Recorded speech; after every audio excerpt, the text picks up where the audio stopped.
Sebelum kita mendengarkan renungan firman Tuhan, mari kita berdoa. Ya Tuhan, terima kasih karena Engkau begitu baik dalam kehidupan kami. Engkau telah menyertai kami sampai di tempat ini. Saat ini Tuhan, kami siap untuk mendengar firman-Mu. Biarlah Roh Kudus selalu menjadi bagian dalam hati kami, agar kami dapat mengerti dan kami bisa praktekkan dalam kehidupan kami sehari-hari.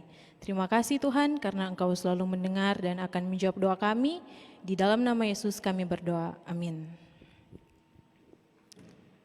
Shalom, selamat malam.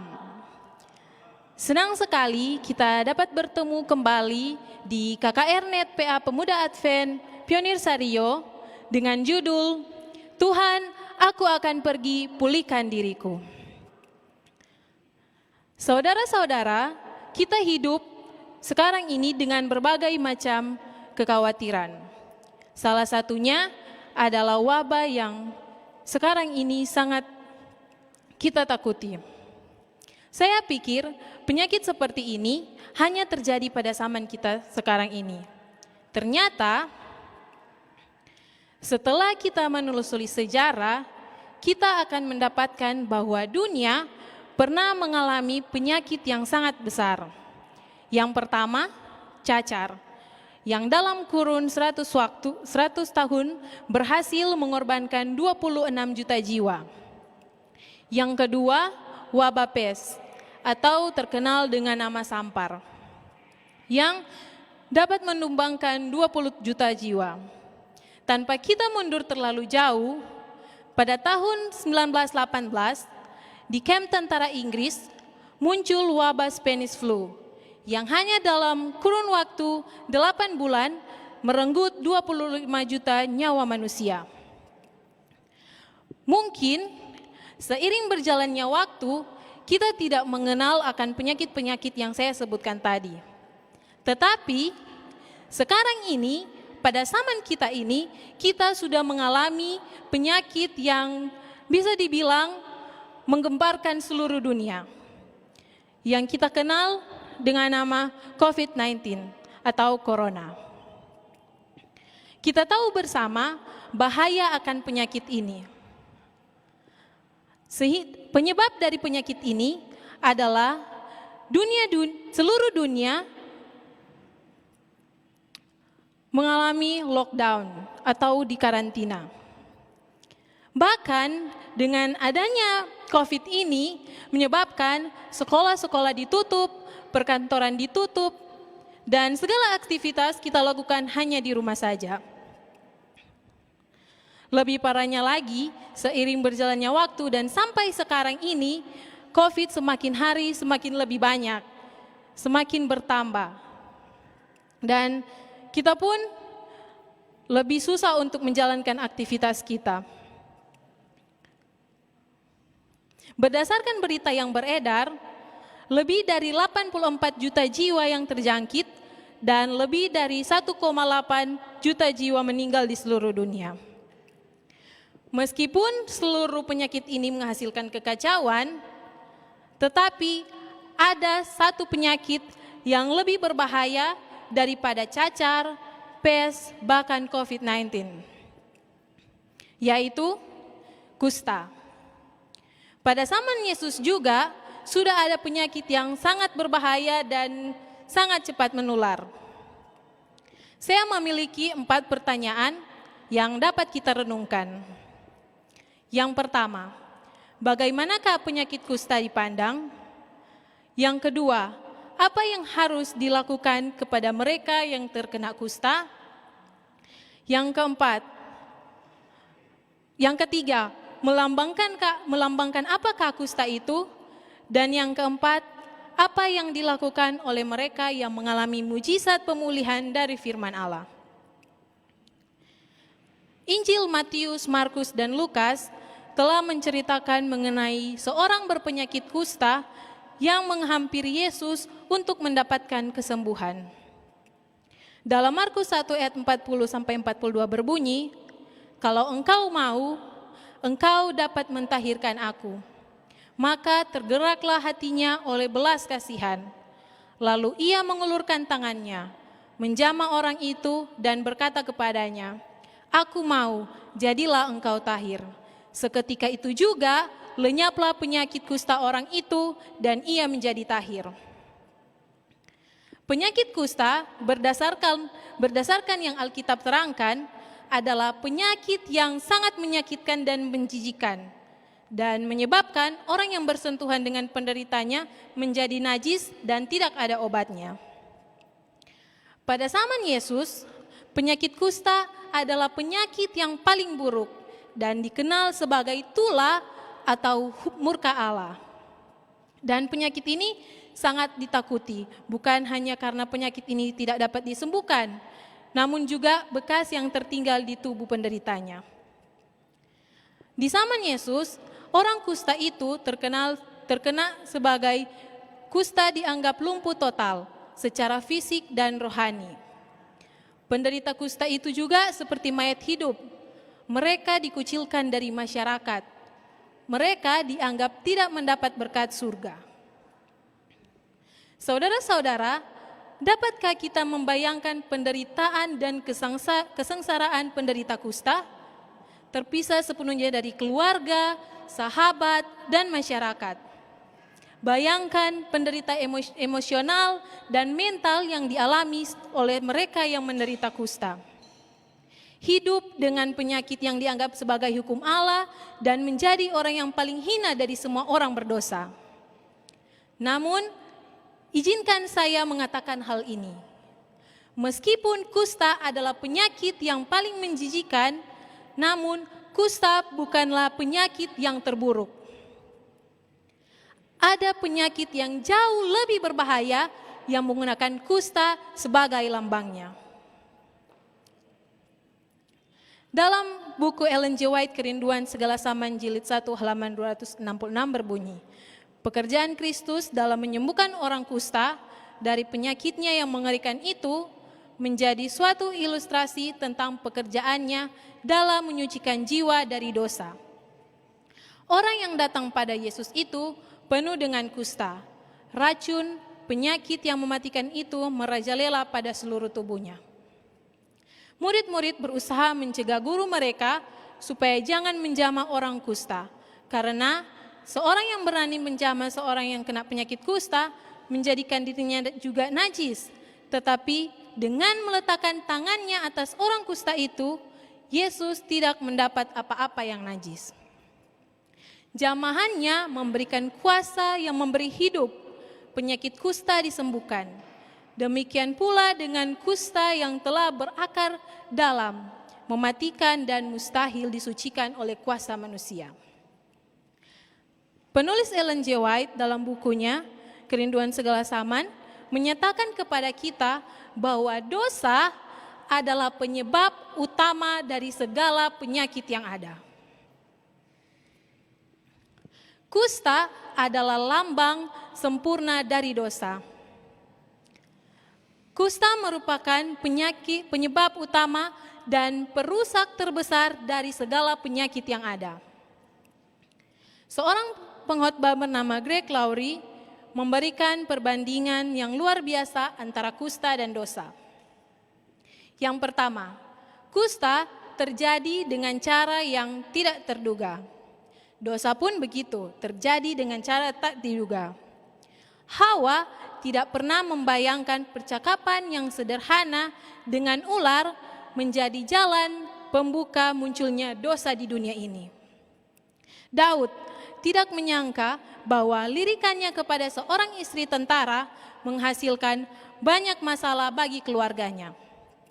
Yang kedua, kusta diwariskan. Dosa juga pun diwariskan dari generasi ke generasi. Sebagai manusia, kita semua terlahir dari dosa. Kita mewarisi dosa orang tua kita.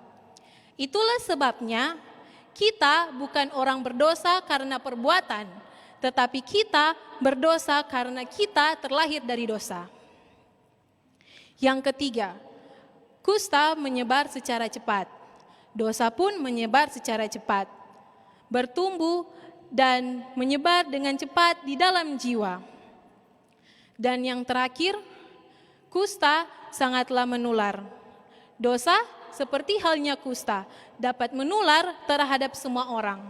Akibat dari dosa tidak hanya dirasakan oleh orang yang berbuat dosa, tetapi orang-orang yang ada di sekitarnya juga merasakannya. Hal yang paling menonjol antara pertemuan Yesus dan orang kusta ini bukanlah keadaan yang putus asa atau bukan juga rasa sakit dirasakan tubuhnya, melainkan mujizat yang sejati di mana dia adalah pusat utamanya. Yesus yang disebut Markus tergerak hatinya. Ia mengulurkan tangannya dan menjamah orang itu. "Aku mau," katanya, "jadilah engkau tahir." Seketika itu juga lenyaplah penyakit kusta orang itu dan ia menjadi tahir. Ellen G. White menyebutkan, dengan tiba-tiba suatu perubahan telah terjadi pada diri orang kusta ini. Daging tubuhnya menjadi sehat, urat sarafnya bekerja kembali, dan otot-ototnya menjadi kuat. Kulitnya yang kasar itu terganti laksana kulit seorang bayi yang sehat layaknya. Yesus mengembalikan fisik dan juga rohani kepada pria ini. Izinkan saya membagikan satu pelajaran yang kita dapat renungkan. Ketika Yesus menyembuhkan penyakit, penulis Injil selalu menggunakan kata iomi dalam bahasa Greka yang artinya disembuhkan. Namun, untuk mujizat dalam perjanjian baru, dalam penyembuhan kusta ini digunakan dengan bahasa Greka. Apakah itu? Kata itu adalah kata riso yang artinya disembuhkan atau dimurnikan. Kata yang digunakan dalam perjanjian baru ini tidak hanya menyatakan tentang pembersihan dan pemurnian secara fisik, tetapi juga rohani dan moral secara murni, bebas dari dosa, dan dipulihkan tidak hanya secara sosial, namun juga secara rohani. Orang-orang muda, hal yang nyata dalam mujizat ini adalah bahwa firman Allah merupakan obat dari kusta dosa. Banyak yang beranggapan bahwa kesembuhan orang berpenyakit kusta ini datang dari jamahan Yesus. Namun, Markus dengan jelas menyatakan bahwa firman yang diucapkan Yesus yang menyembuhkan orang ini. Melalui jamahan Yesus, seperti yang dijelaskan di Alkitab, mengekspresikan kasih yang ia rasakan kepada orang kusta tersebut. Namun firman Allah lah yang menyembuhkannya. Saudara-saudaraku yang terkasih, firman Allah memiliki kuasa untuk memulihkan hidup kita. Firman Allah memberikan hidup, menimbulkan iman, menghasilkan perubahan, mengusir kejahatan, memberikan mujizat, mengobati luka, meneguhkan karakter, mengubah keadaan, memberikan kebahagiaan, mengatasi kesulitan, mengalahkan godaan, membangkitkan pengharapan, berkuasa melepaskan, menyucikan pikiran, menghasilkan sesuatu menjadi ada, dan menjamin masa depan kita. Apakah yang terjadi ketika orang kusta ini dipulihkan? Yaitu, ia mulai membagikan apa yang Yesus lakukan dalam hidupnya. Dalam Markus 1 ayat 45 berbunyi, "Tetapi orang itu pergi memberitakan peristiwa itu dan menyebarkannya kemana-mana. Sehingga Yesus tidak dapat lagi terang-terangan masuk ke dalam kota. Ia tinggal di luar, di tempat-tempat yang sepi, namun orang terus juga datang kepadanya dari segala penjuru. Terpujilah nama Allah. Ia yang dipulihkan dari kusta menjadi seorang pembawa kabar Injil. Kemana saja ia pergi, ia selalu mengulangi kisah pemulihan yang Yesus lakukan dalam dirinya. Rasa bahagianya tidak membuat dia berdiam diri. Ketika kita mengalami kuasa pemulihan Yesus, kita tidak dapat berdiam diri. Dosa adalah epidemik yang paling berbahaya. Namun firman Allah adalah obat untuk kita dapat melawan dosa. Ketika seorang dipulihkan dari kusta rohani, ia akan mengabarkan kemuliaan Allah kepada orang lain. Walaupun demikian, ada hal yang lebih penting untuk saya dan saudara lakukan, yaitu kita harus menunjukkan kepedulian dan kasih kepada mereka yang menderita kusta rohani. Beberapa waktu yang lalu, saya mendengar cerita tentang Jos Demian, seorang penginjil yang lahir di Belgia pada tahun 1840. Suatu hari, ia mendengar berita bahwa di Kepulauan Hawaii ada ratusan penderita kusta. Mereka kelaparan, compang-camping, dan terbuang dari masyarakat. Kata seorang pemimpin gereja kepadanya, mereka harus mengirimkan seseorang untuk membawa mereka kepada pengharapan Kristus. Akhirnya, Jos Demian berinisiatif untuk menjadi misionaris. Ketika dia sampai di Pulau Molokai, dia melihat para penderita kusta dengan wajah dan tangan kaki mereka yang cacat. Ia tidak sanggup melihat mereka dan dia merasa jijik untuk berdekatan dengan mereka.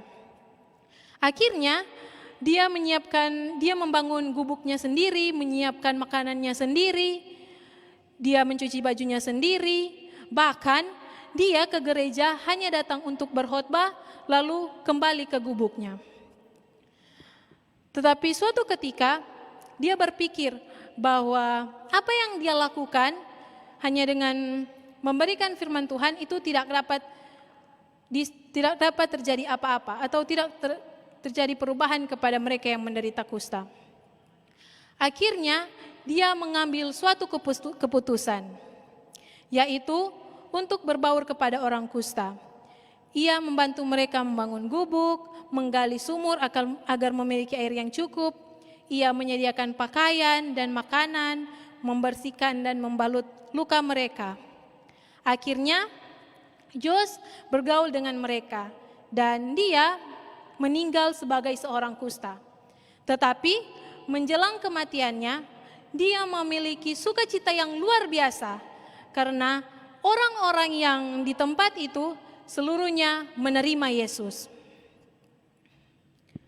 Ketika kita mengalami mujizat pemulihan dari firman Allah, kita pun akan berkata-kata, Tuhan, aku akan pergi.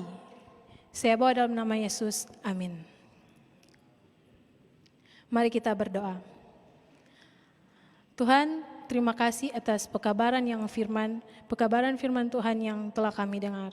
Biarlah Tuhan apa yang kami dengar, itu kami bisa praktekkan dalam kehidupan sehari-hari dan kami bisa menjadi terang dan kami akan mampu berkata-kata, Tuhan, kami akan pergi untuk menjadi pembawa kabar Injil. Terima kasih Tuhan, dalam nama Yesus kami berdoa. Amin.